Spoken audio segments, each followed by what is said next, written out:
Buenos días, mi nombre es Gustavo Lozano, soy conservador de los acervos documentales del Instituto de Investigaciones Estéticas de la UNAM.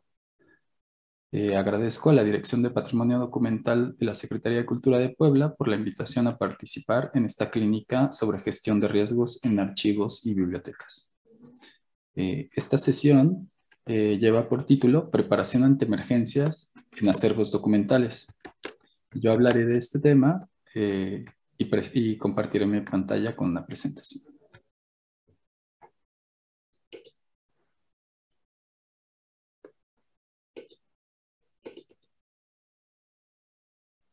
Muy bien. La preparación ante emergencias es una parte fundamental de la conservación preventiva y para abordarla tenemos que partir sobre algunos conceptos fundamentales. En la primera parte veremos algunas definiciones terminológicas, los tipos de desastre de los que nos puede proteger la preparación ante emergencias, las diferencias entre un plan de protección civil y un plan de emergencias y las fases de actuación. Primero, las definiciones. Los términos principales con los que trabajaremos son el riesgo, la emergencia y el desastre. Todos ellos están vinculados, pero tienen la diferencia que tiene que ver con la evolución de un evento, su gravedad o el momento en el que ocurren. El riesgo es la probabilidad de que suceda un evento de consecuencias adversas y algo muy importante es que los riesgos se pueden cuantificar. La emergencia es un acontecimiento que ya se presentó y que está localizado en el tiempo y en el espacio y que si no se controla puede convertirse en un desastre, que es el tercer término. Este es un acontecimiento en el cual una comunidad concreta ve superada su capacidad de respuesta y causa afectaciones. Como vemos, hay una secuencia de eventos y los riesgos siempre van a existir, están en una fase latente. Las emergencias se pueden presentar, pero depende de la actuación del personal y de la institución para asegurarse que no se conviertan en desastres, que es precisamente lo que queremos evitar. Ahora, los tipos de desastre.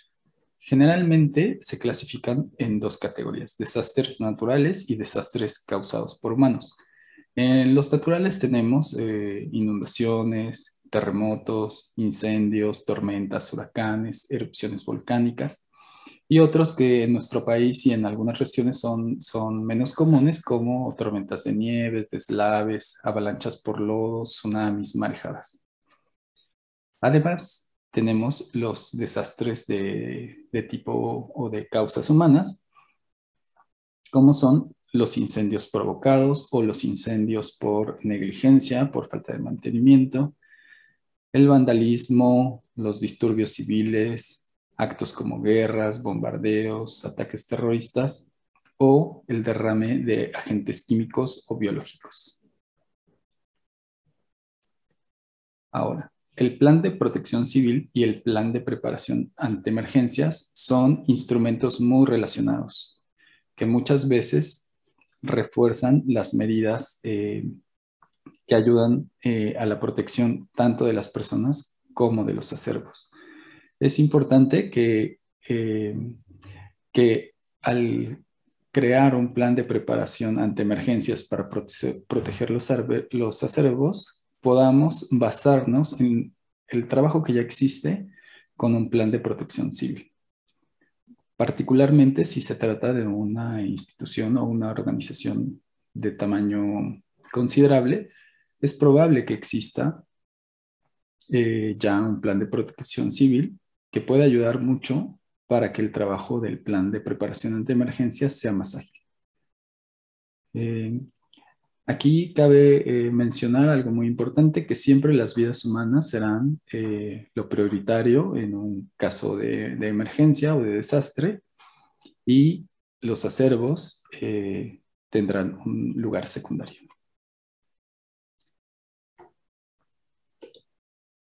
Ahora, ¿qué es un plan de preparación ante emergencias? Un plan de preparación ante emergencias tiene una doble cualidad. Es un documento eh, que especifica quién, cómo, cuándo, dónde se va a actuar en un caso de emergencia para evitar que se convierta en un desastre. Pero esto tiene que estar, además de escrito, digamos que tiene que estar presente en la cultura organizacional de una institución. Es decir, no debe ser simplemente letra muerta o un documento que nadie consulta, que nadie sabe que existe, sino que tiene que formar parte del día a día de la institución y aun si no se tiene contacto con él, todas las personas que participan tienen que saber cuál es su rol y cuál es su función en caso de que se necesite poner en práctica.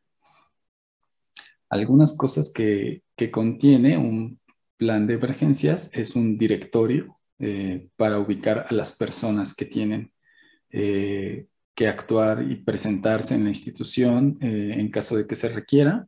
Tiene que describir cuáles son las medidas que se tienen que implementar previamente para la prevención y también en el momento en el que ya se presenta una situación de emergencia. Describe también las acciones de recuperación, que son aquellas acciones que se llevan a cabo posteriormente a que la emergencia ha ocurrido y tiene que tener una lista de todas las herramientas, insumos, materiales que se puedan necesitar durante el momento en el que se está presentando la emergencia. Un plan de emergencias es un documento personalizado para cada institución, ya que responde a sus características particulares en cuanto a tamaño, ubicación, tipo de acervo que resguarda, el personal que contiene, si tiene visitantes o usuarios o no. Todo eso son características del plan de emergencia y por lo tanto no podríamos tomar el de otra institución para aplicarlo a la nuestra. Lo tenemos que desarrollar para que responda a sus propias necesidades. Algo importante es que la capacitación es una parte fundamental del plan y tiene que ser constante.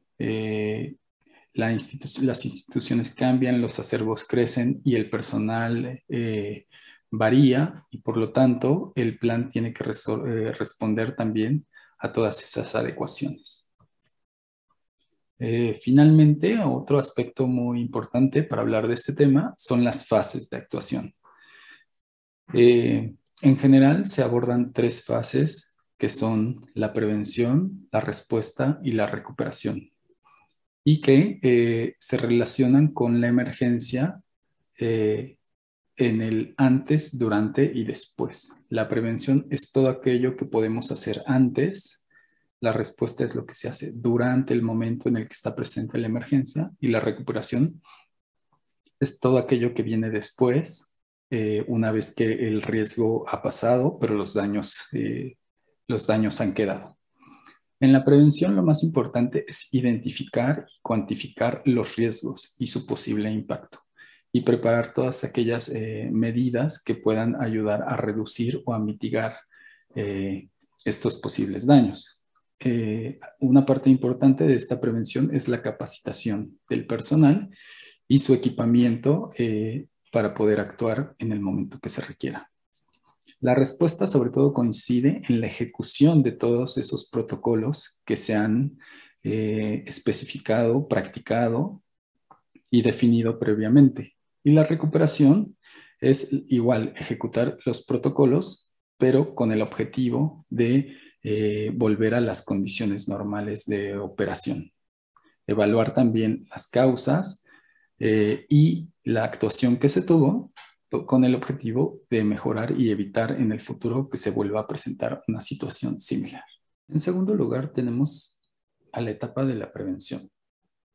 Esta etapa es sin duda la más importante de la preparación ante emergencia, ya que es aquí en donde se define qué riesgos son los que podría enfrentar la institución y dañar al acervo, y también qué se podría hacer para minimizarlos o mitigarlos.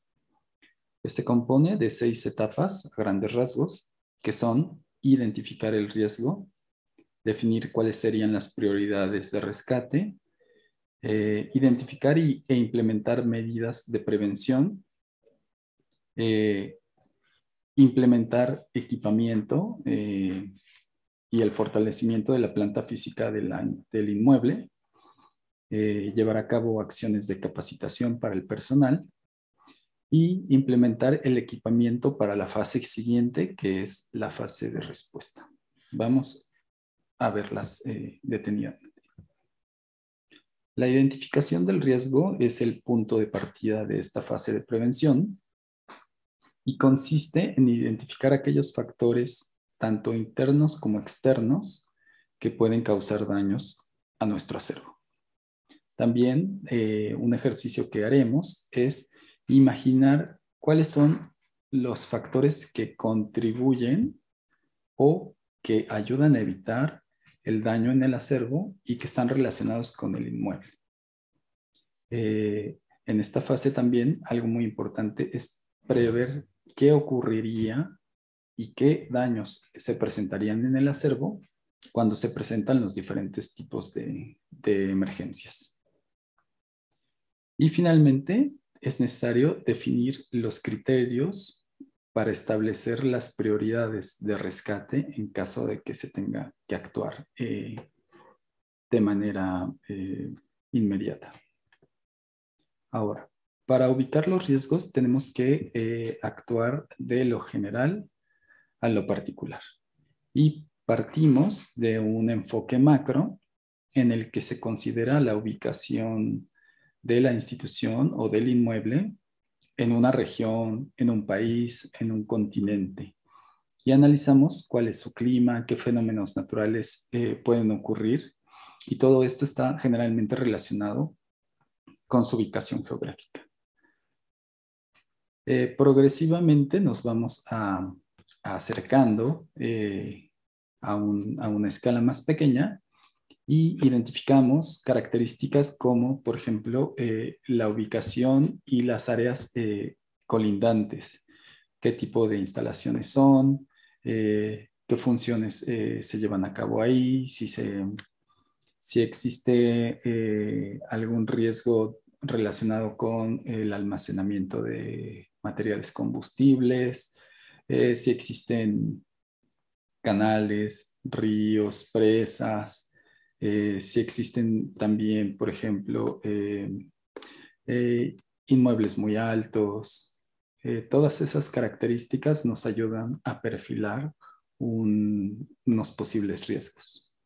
El siguiente nivel es el del inmueble, en el que tenemos que conocer sus características constructivas, su edad, sus condiciones de mantenimiento, si ha presentado fallas, si ha presentado adecuaciones. Todo eso nos ayuda también a identificar posibles riesgos relacionados ya con el edificio. El siguiente nivel es el de los depósitos, que es donde se guardan, donde se ubican y donde se encuentran almacenados los acervos.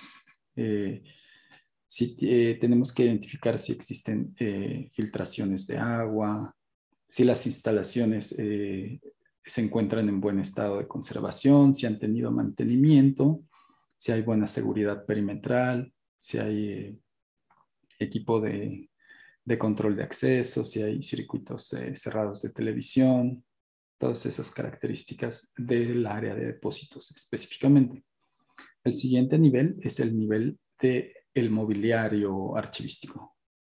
El tipo de estantes, su ubicación, su cantidad, sus materiales, si están fijos o no a la pared, si están conectados entre sí, si es estantería móvil, si es estantería fija, si es estantería abierta o cerrada. Todas esas características nos van a ayudar a identificar los posibles riesgos. Y luego el siguiente nivel es el del contenedor, las guardas y las cajas. Aquí lo que tendríamos que definir es el tamaño, el formato, el material, si son de materiales adecuados para la conservación, si son manipulables por una persona o se requiere algún tipo de instrumento o herramienta o equipo para poderlas mover, eh, a qué altura están, si están en buen estado, todas esas características. Y finalmente, el siguiente nivel es el de los bienes documentales o patrimoniales concretamente. Eh, en este caso, nosotros hablamos de documentos y quizá una de las principales características son su volumen, cuántos son, de qué materiales son, de qué tamaño son, si se encuentran en un estado de deterioro avanzado o si están en buen estado. Y hay incluso algunos que están fabricados con materiales que son potencialmente peligrosos, como en el caso de los soportes de nitrato de celulosa que se han utilizado en fotografía y en cine y que tienen un riesgo de flamabilidad importante y que deben ser, por lo tanto, manejados y almacenados de manera especial. Eh,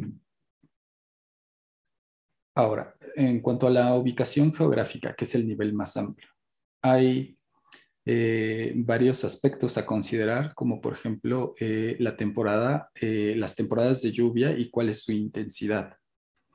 Eh, los sismos, si es una zona sísmica y qué tan frecuentes son estos. Las instalaciones que tenemos cercanas. Por ejemplo, algunas cosas a considerar son gasolineras, gaseras, ductos de combustibles, canales y fuentes de agua, como son ríos o presas, o si es una zona que está expuesta constantemente a disturbios civiles, como es el caso de muchos centros históricos aquí en el país, en donde frecuentemente hay manifestaciones que en ocasiones pueden salir de control y poner en riesgo al inmueble, al acervo y a las personas. Para identificar todo esto podemos echar mano de varios recursos como los mapas de Google Maps, los atlas de riesgos, que estos existen a nivel nacional, a nivel delegacional o municipal y a nivel institucional también. Eh, con este acercamiento de lo general a lo particular, podemos ir perfilando al menos las características más amplias climáticas, ¿no? Y las áreas también sísmicas se pueden identificar. Existe a nivel nacional este atlas de riesgos en el que podemos aquí ver en la parte derecha todos los posibles riesgos. Este atlas está pensado en la protección civil y los peligros que aquí se presentan están relacionados con ese tema, pero estos mismos nos pueden servir como para que nosotros conozcamos posibles riesgos para nuestros acervos.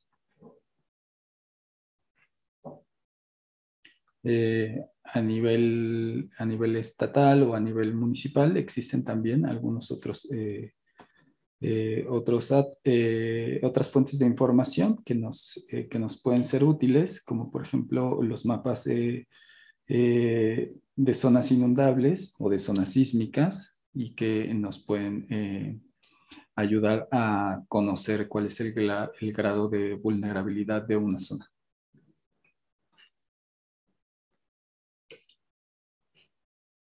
En el siguiente nivel tenemos directamente el inmueble y sus áreas colindantes.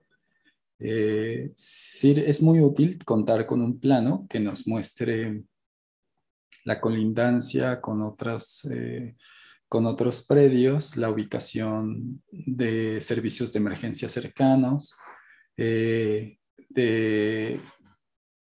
instalaciones importantes como que sea necesario ubicar como hospitales, estaciones de policía, gasolinerías, instalaciones industriales, todo ese tipo de instalaciones es conveniente tenerlas bien ubicadas en planos en planos y mapas de distinta escala, a escala ya más inmediata de nuestro propio edificio.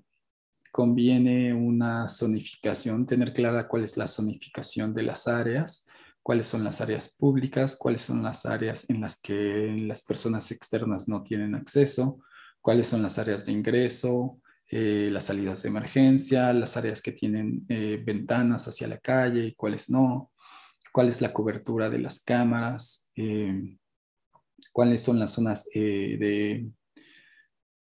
seguras en caso de evacuación, en donde se debe reunir la gente, en donde se ubican y si tenemos sustancias tóxicas o sustancias químicas. Todo eso lo podemos ir perfilando en un plano, en un mapa de nuestras instalaciones y son, por supuesto que totalmente personalizadas para cada organización. Eh,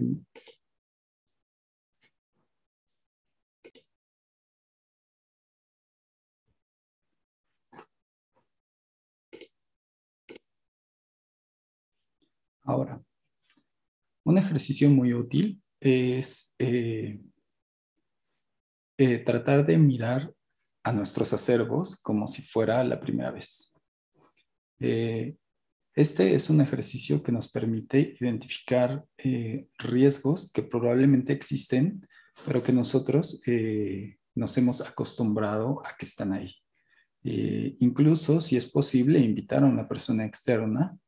Eso también es muy útil porque la primera vez que entramos en contacto con un espacio o con una institución, con un acervo, percibimos cosas a las que posteriormente nos vamos habituando.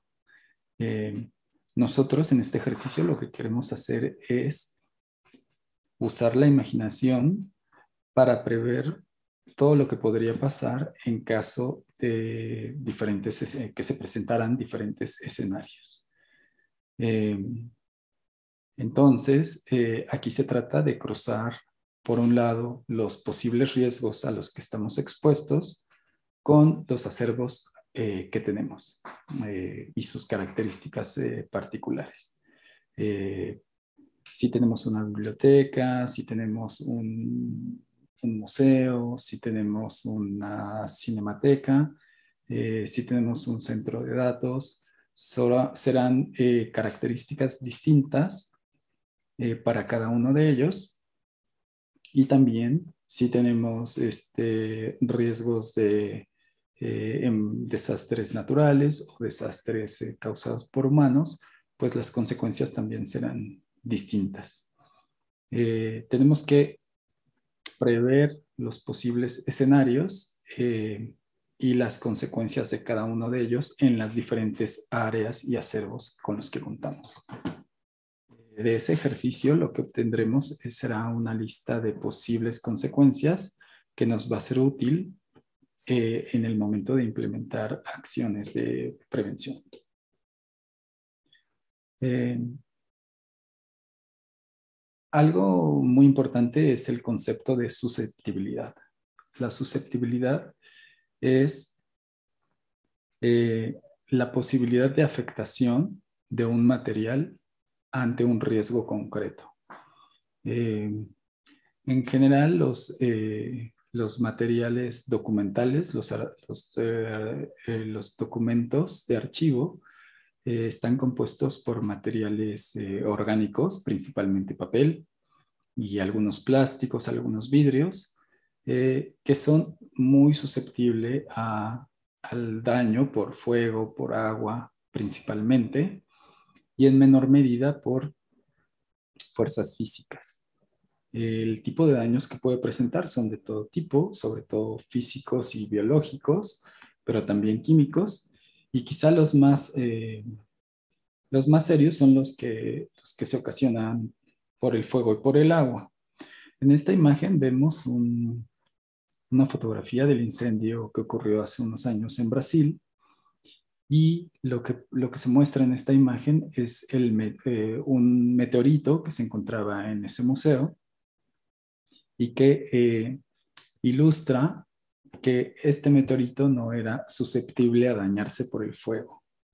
Si pensamos en lo que es un meteorito, es un objeto eh, que ha pasado para llegar a la Tierra por una travesía a través del espacio, con condiciones muy severas de entrada en la atmósfera, y que un incendio, por eso, no le causa realmente demasiados daños. En cambio, si esto en vez de un meteorito fuera una biblioteca, pues la susceptibilidad sería totalmente distinta y el tipo de daños que presentaría serían totalmente otros, quizá completamente devastadores o destructivos. Es por eso que tenemos que relacionar con el posible riesgo o la posible emergencia con los daños de cada uno de los tipos de materiales que tenemos. Los materiales documentales son unos, pero en una misma institución pueden existir una gran cantidad de objetos de todos tipos.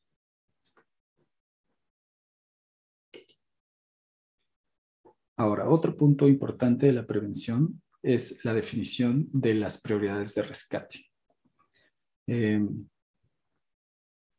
Existen muchos criterios que podemos aplicar y para seleccionar cuáles son los que van a definir nuestro criterio final, tenemos que hacer un ejercicio en conjunto. Esto es mejor si se hace en grupo, en el que haya distintas miradas y distintas aportaciones, porque lo que queremos es como de sumar todos los criterios posibles para definir en caso de emergencia qué sería lo más importante de evacuar, de rescatar y de quizá de restaurar también.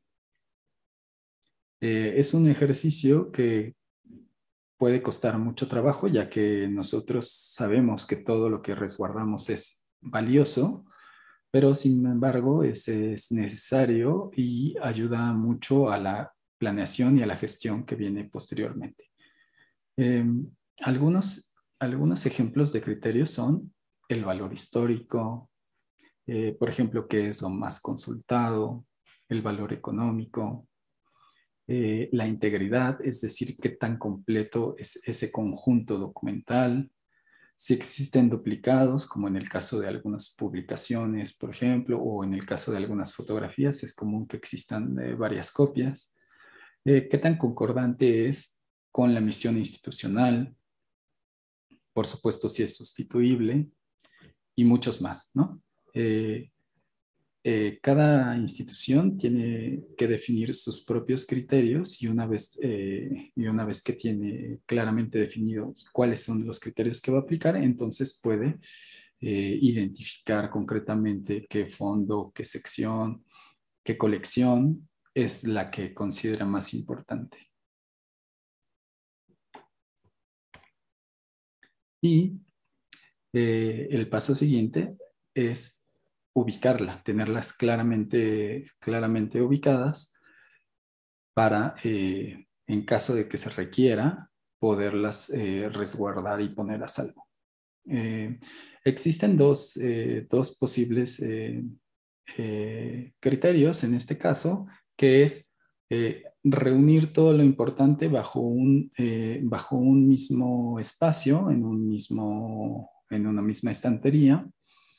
Eh, pero hay quien considera que eso es un riesgo precisamente porque estás colocando todo lo más valioso de tu institución en un solo lugar en el que si ocurre algo, pues se perderá, ¿no? Eso más valioso se perderá. Eh, la otra opción es dejarlo en su ubicación, digamos, natural, orgánica, y más bien simplemente tenerlo identificado.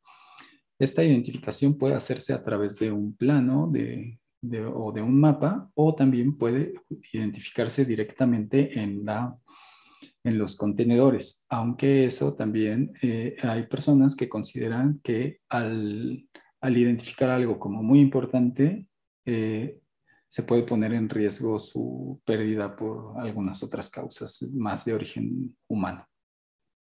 Existen ambas posibilidades.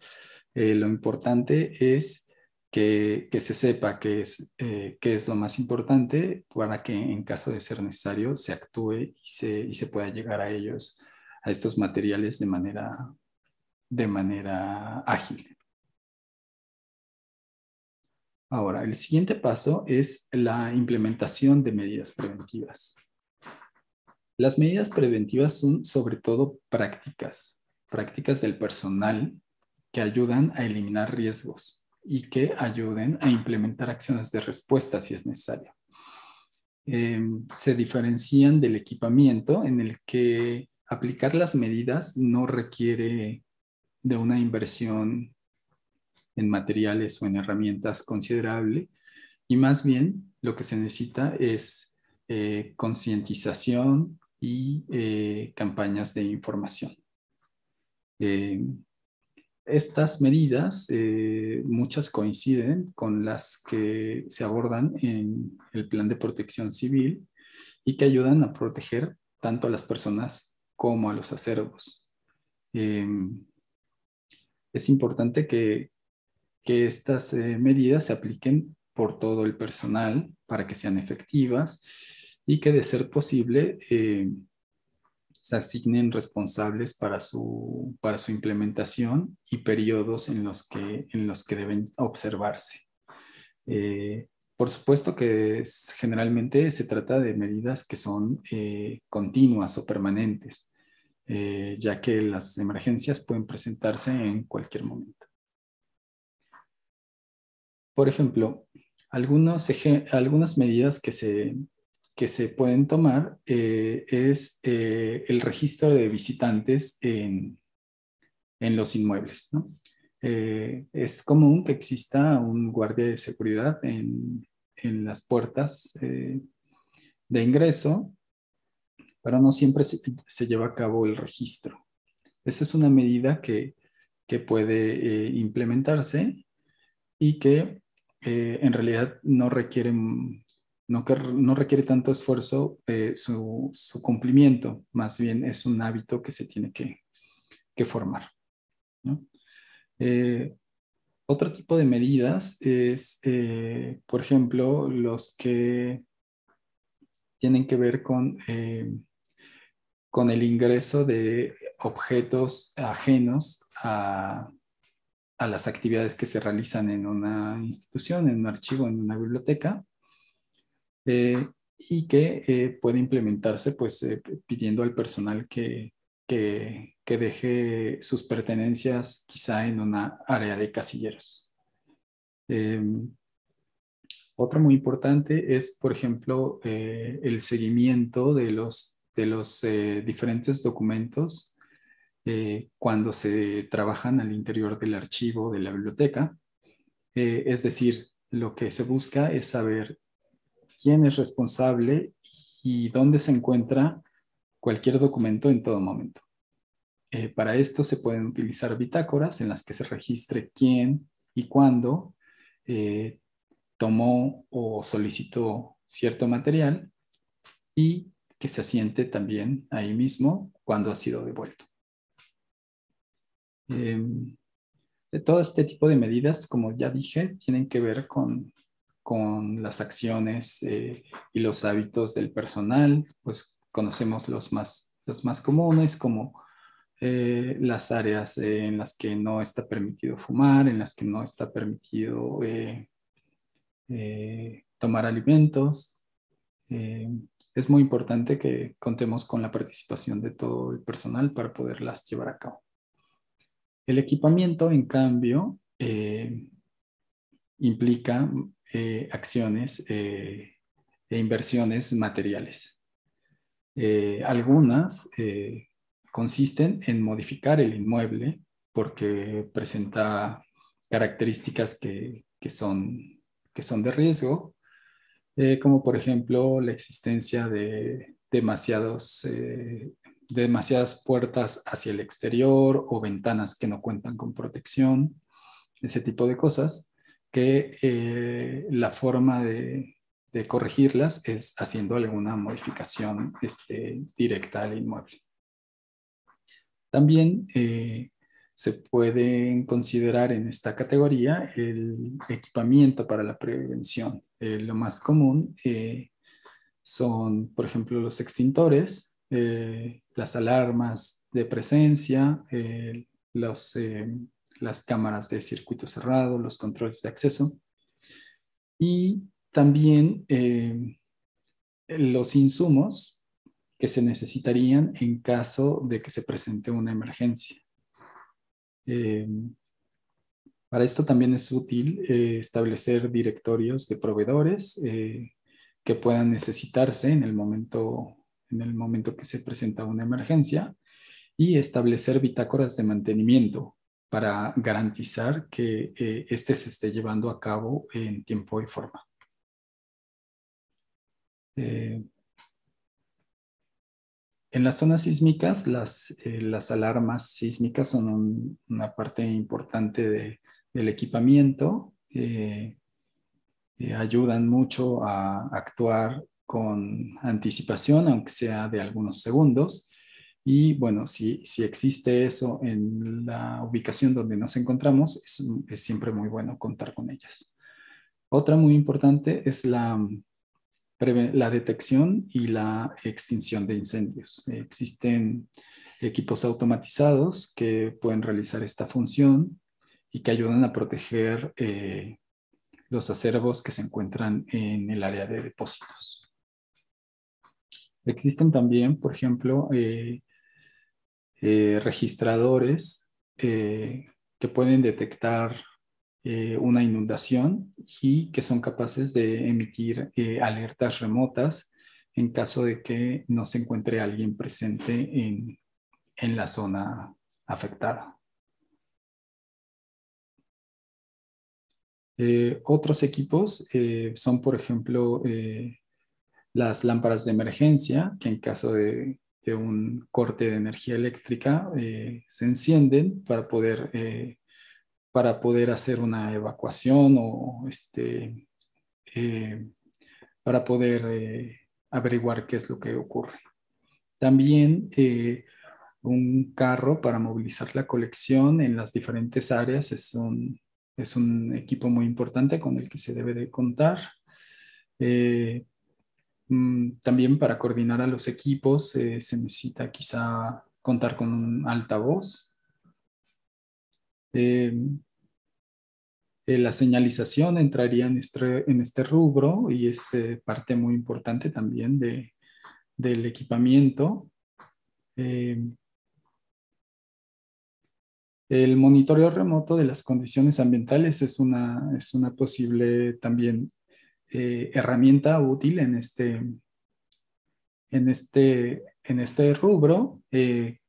Cada, cada institución pues, puede definir como sus diferentes necesidades y sobre todo eh, hacer un programa a mediano plazo para ir adquiriendo este tipo de equipamiento. No todo quizás sea posible contar con ello eventualmente, pero sí lo más importante, con un plan a mediano plazo seguramente podría eh, implementarse y obtenerse. La capacitación es uno de los puntos más importantes de la prevención porque finalmente quien va a actuar es el personal que se encuentre presente o que pueda acudir a un llamado de la institución. Existen planes de capacitación para la protección civil que contemplan el combate de incendios, los primeros auxilios, técnicas de evacuación, entre otras actividades, y que es bueno también ligar con, con el plan de protección civil, ya que esto ayuda a consolidar un equipo, a crear relaciones entre personal quizá de distintas áreas o de que se ubica en diferentes pisos de un mismo inmueble, y que puede actuar cuando se requiera. En la protección civil existen las brigadas, entonces es muy bueno como partir de esa brigada ya conformada para posteriormente hacer una capacitación más dirigida a la protección del acervo. Eh, Existen posibilidades de capacitación organizadas por diferentes instituciones, en las que se actúa generalmente con un, como en forma de simulacro, igual que en los simulacros de sismo o de evacuación, y se propone una hipótesis muy definida, ¿no? De un riesgo que se presenta en una institución también concreta, y se ponen en marcha todos los roles que se tienen que llevar a cabo y que se tienen que ejecutar con las personas que estén presentes en ese momento. Eh, Esto ayuda mucho a prever los posibles confusiones, conflictos, eh, falta de claridad en los procesos, comunicación deficiente, falta de materiales. Eh, Todo ello es muy importante, y con con la capacitación gradualmente se va adquiriendo una experiencia para que en el momento en el que ocurre el evento real, se pueda actuar de manera más segura, más ágil, más efectiva. Finalmente, el último punto es el equipamiento para la respuesta. En este punto, a diferencia del anterior, lo que se busca es contar con todos esos insumos e instrumentos que nos permitan actuar cuando ya se presentó una emergencia. Eh, Muchos de estos coinciden, eh, pero están más pensados en que ya la emergencia está presente, se necesita hacer algo, y estos son las herramientas que nos van a ayudar a minimizar los daños. Aquí sobre todo se trata como de equipo de protección personal para la gente que está actuando, a la brigada que va a operar, y también el equivalente en, en el equipo para el rescate de los materiales que han sido dañados. Obviamente, pues va a depender de cuál haya sido la emergencia que se presenta, incendio, inundación o sismo, necesitan diferentes tipos de insumos, eh, pero es importante ajustar estas compras, estas adquisiciones, con el riesgo más importante que se haya ubicado en la fase inicial. Algunos ejemplos de materiales para el rescate son, por ejemplo, diferentes tipos de papel para actuar en caso de inundación, que nos ayude a secar los documentos lo más rápido posible. Eh, con ese objetivo también se pueden utilizar, por ejemplo, eh, ventiladores, racks de secado, eh, diferentes tipos de equipo de protección como guantes, cubrebocas, eh, material para la documentación, para documentar gráfica y de manera fotográfica y de manera escrita todo el trabajo que se está llevando a cabo. Por ejemplo, material de papelería como hojas, lápices, cámaras fotográficas, cámaras de video, tripiés, eh, post-its, este tipo de materiales.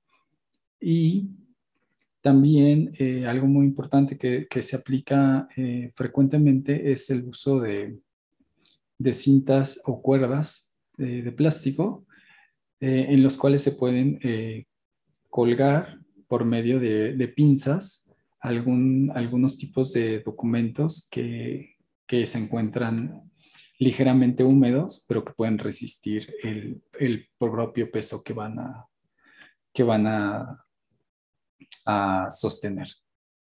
Eh, Esta es una lista indicativa. A partir de aquí se pueden agregar o eliminar cosas, pero nos da una idea de lo que se necesita. Existen ya algunos kits que se venden justo para estos propósitos y que es bueno contar con ellos en todo momento. Los materiales que contienen estos kits no deberíamos de usarlos para otra cosa porque en caso de que se necesite, pues su ausencia va a afectar la operación. Más bien su función es ser utilizados únicamente en emergencias y por lo tanto deberían estar disponibles permanentemente. Y quizá tener, dependiendo del tamaño de la institución, varios en diferentes ubicaciones. Esta tercera sección es la que corresponde a la respuesta y en ella lo que veremos es cómo conformar el grupo que va a actuar cuando ya tenemos presente una emergencia. Sobre todo, es importante conocer las funciones y las responsabilidades que van a tener las personas y los grupos de trabajo en este momento.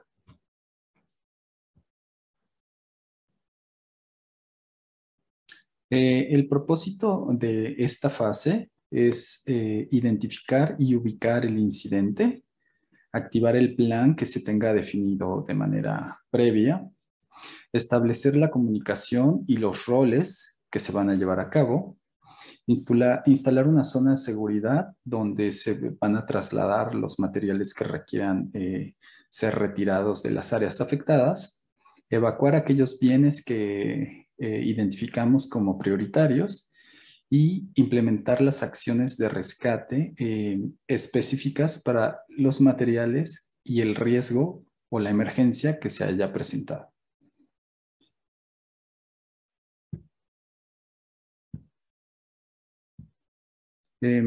La propuesta que aquí vamos a abordar se deriva de este documento, que es la Field Guide to Emergency Response, que es un instructivo que contiene, como veremos aquí, 10 funciones diferentes que van desde el líder general de toda la respuesta hasta el responsable o el coordinador del rescate.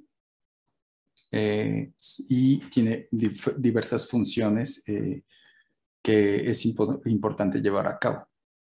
En nuestro caso, no las ubicamos todas de manera individualizada, sino que consideramos que los roles más importantes que se deben de implementar son el de líder de respuesta, que es el coordinador general de todo lo que ocurre en esta etapa, y el coordinador de rescate.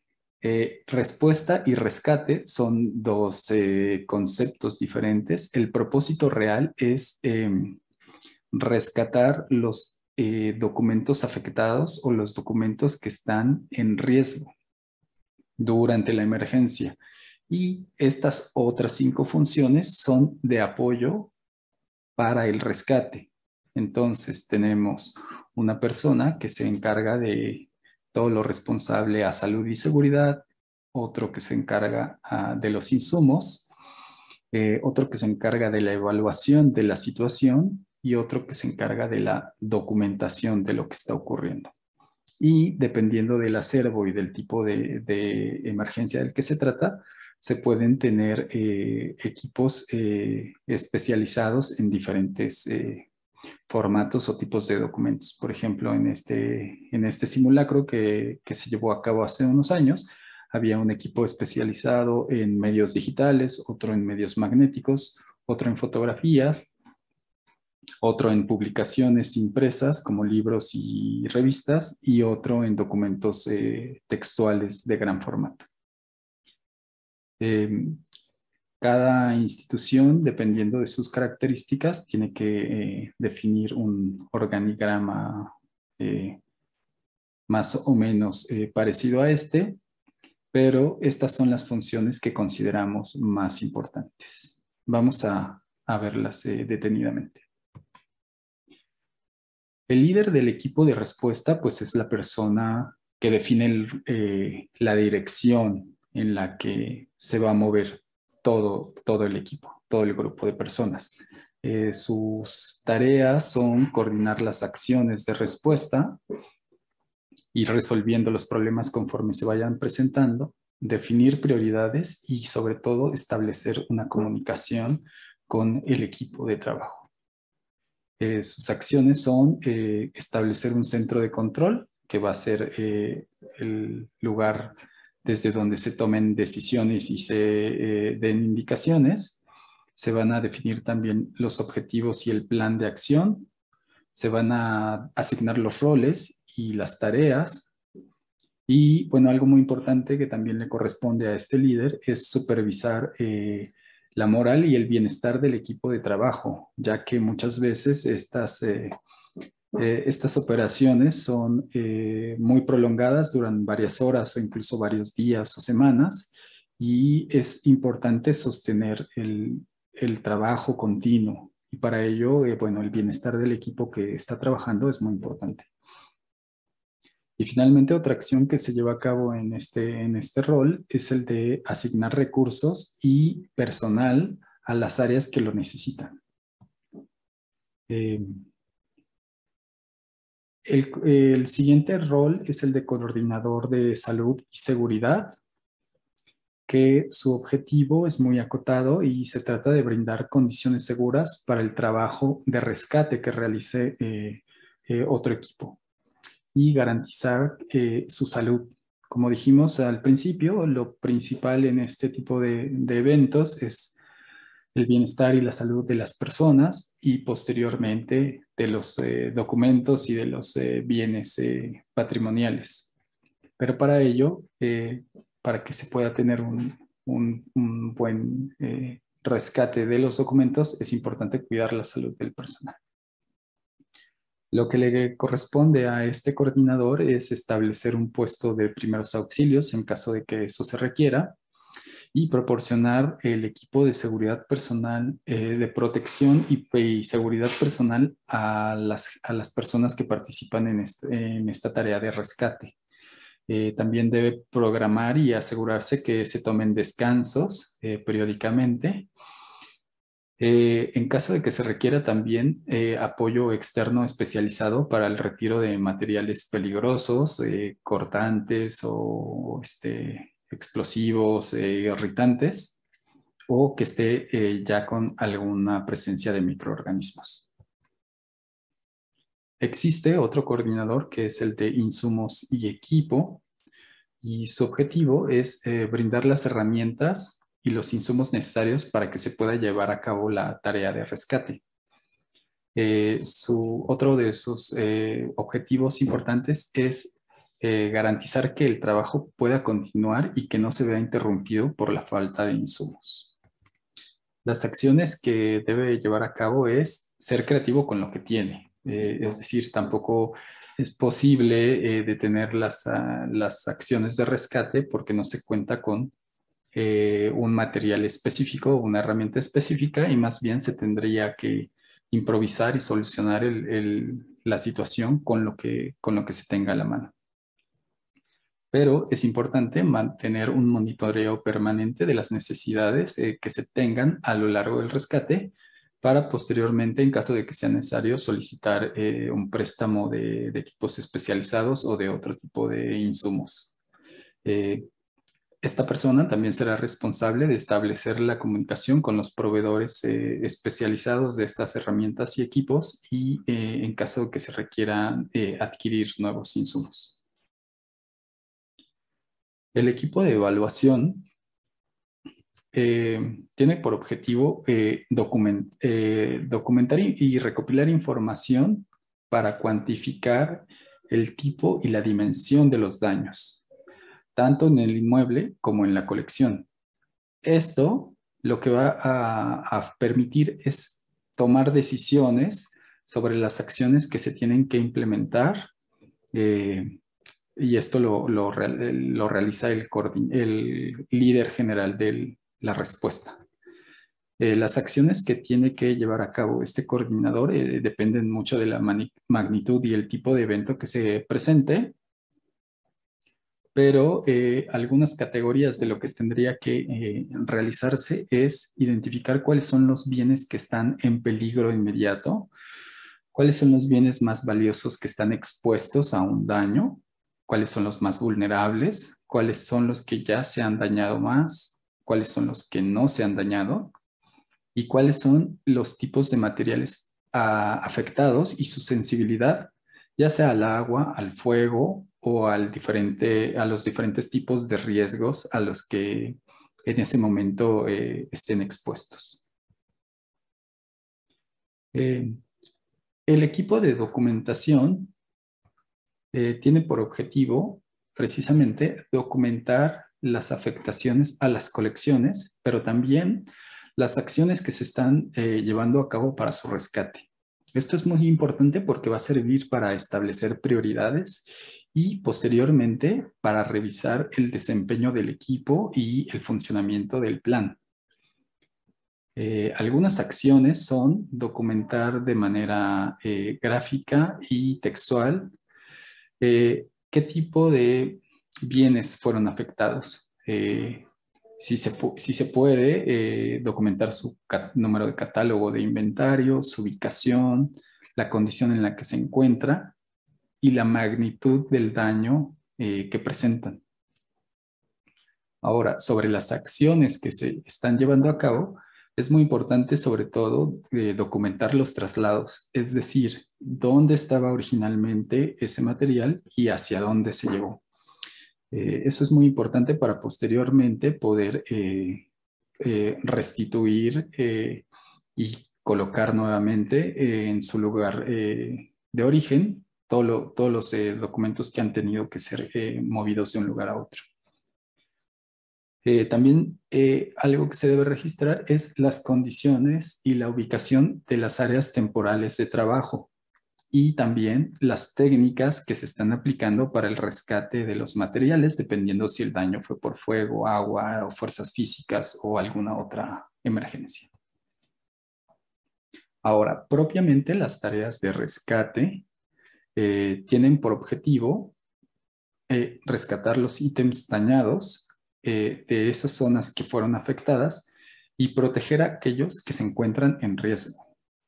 De manera general, se tienen que determinar las prioridades de rescate con aquella lista que se hizo en una etapa anterior y pues con las especificidades del evento que se está presentando, de su magnitud y de su ubicación.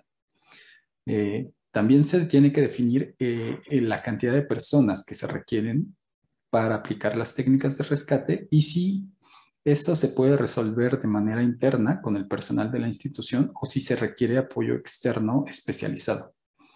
Se tienen también que distribuir las responsabilidades a los diferentes integrantes del equipo y establecer los espacios de trabajo para llevar a cabo estas acciones. Es importante identificar qué se va a necesitar en cuestión de insumos y herramientas para comunicarlas al coordinador de insumos, quien va a ser el encargado de proveerlas. También se deben revisar los riesgos a los que podrían estar expuestos los integrantes de este equipo y se tiene que ser flexible y en todo momento poder actualizar la estrategia conforme la situación evoluciona. Ahora, concretamente con el acervo, en el caso de una inundación, de un sismo o de un incendio, que son el tipo de emergencias más comunes, se tienen que separar los bienes más húmedos de los que no están afectados por agua. Si ya hay un desarrollo de microorganismos, se tienen que identificar y aislar esos documentos y también separar los que están afectados por agua que está sucia de agua que quizá es de una tubería de agua limpia. También habrá que separar aquellos objetos que presentan hollín o cenizas, ya que este es muy fácil que se, que se disperse por las instalaciones y que contamine otros materiales.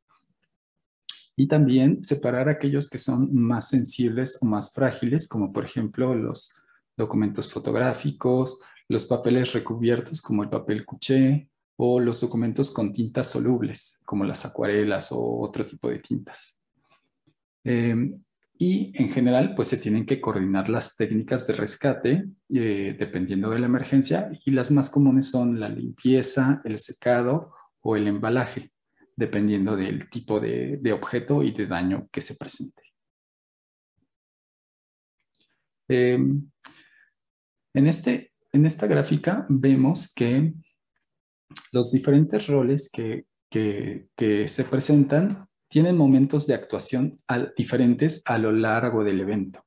Eh, en este esquema, lo que tenemos en el eje X, digamos, es la duración del evento. Inicialmente hay una fase de planeación, otra de evaluación y otra de rescate propiamente.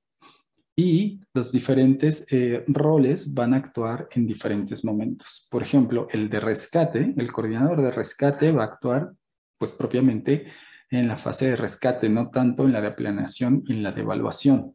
El coordinador de evaluación va a actuar en la parte de evaluación, pero ya no tanto en la de rescate. El de documentación va a actuar en todo momento, desde principio a fin. Por ejemplo, el de insumos y equipamiento actúa sobre todo en la fase de rescate, pero también en la de evaluación.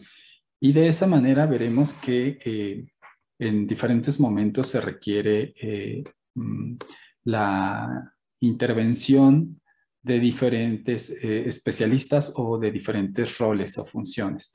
Esto es importante porque, como ya mencioné, algunos de estos eventos tienen una duración prolongada y es importante contar con alguien que pueda llevar a cabo estas funciones en el momento en el que se necesitan. Finalmente, eh, quiero decir que este esquema de trabajo es obviamente flexible y se puede adaptar a las necesidades de cada institución. Tiene que estar personalizado para poder ser efectivo y también en caso de que se requiera, deberíamos de poder acudir a especialistas externos. Y con en ese sentido, me gustaría también dejarlos con mi correo y mi contacto para que en lo que ustedes requieran puedan yo apoyarlos.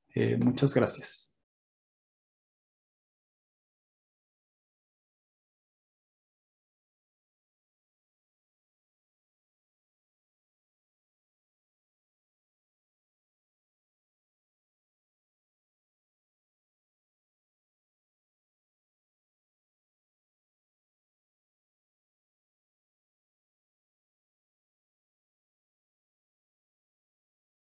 Gobierno de Puebla. Hacer historia, hacer futuro.